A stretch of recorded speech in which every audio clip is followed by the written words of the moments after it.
இது மரங்களுக்கான மாநாடு என்று சொல்வதையும் விட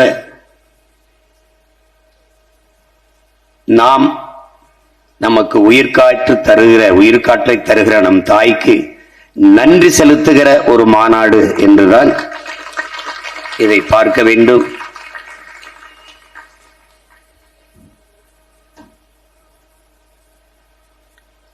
இந்த காட்டுக்குள்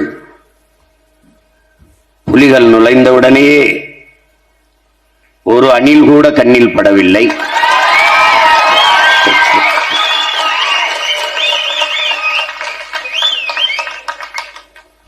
அணில்களுக்கும் சேர்த்துத்தான் காடு வளர்க்க நாம் பாடுபடுகிறோம்.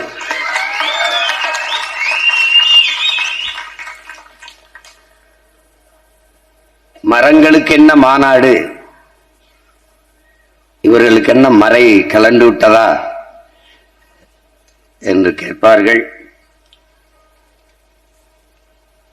மறை கலண்டதால் அல்ல, மறையை கற்றதால் இந்த மாநாடு.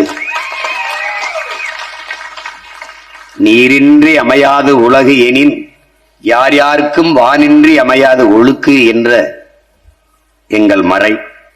மணிநீரும் மண்ணும் மலையும் அணிநிழற் காடும் உடையது அரண் என்ற எங்கள் மறை. தந்த வள்ளுவ பெருமகனாரின் அந்த வழியில் நின்று வாழ்கிற பிள்ளைகள் என்பதால் இந்த மாநாடு.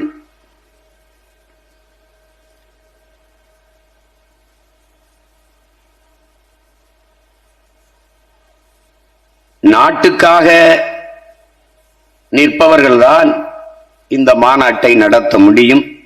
அற்ப ஓட்டுக்காக நிற்பவர்கள் இதை பற்றி சிந்திக்க மாட்டார்கள்.